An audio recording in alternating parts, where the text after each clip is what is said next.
Sa kira, benar kata pun ikut lama na. Tanya anak Pak B, boleh molot. Tanggal 5, boleh diplo. Alah, pergi deh. Sa kira.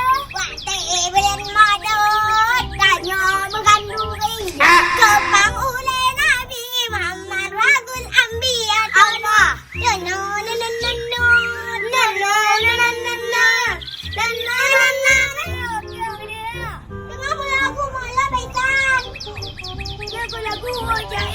Aku Syahid. Anak agam kan kenyan. Apa salah nak kamu keran? Anak kabut dah migo kaca kira pucik kaken but igo.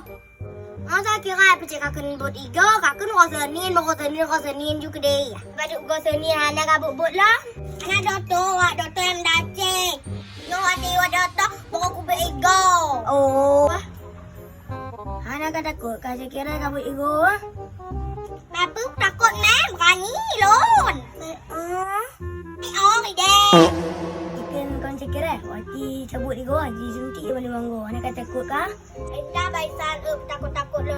Lah takut lo berani. Ale, pi. Aduh baisan. Apa yang badan kita?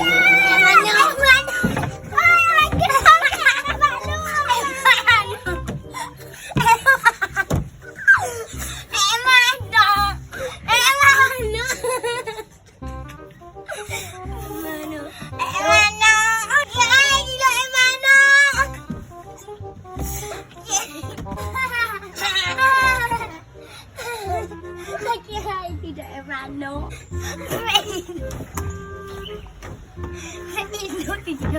Tadi ya. Lampu.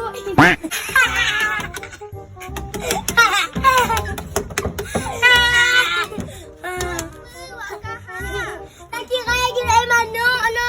Oh, kejap aku kena. Mana pergi doa? Nya lagi kaya mana habis dipuput dalam game. Mana jerit? Baru dia kaya. Dia nyok kepinyet ke. Mana jerit? Oke. Lagi ya Pak Luli yang aki dari mana ano?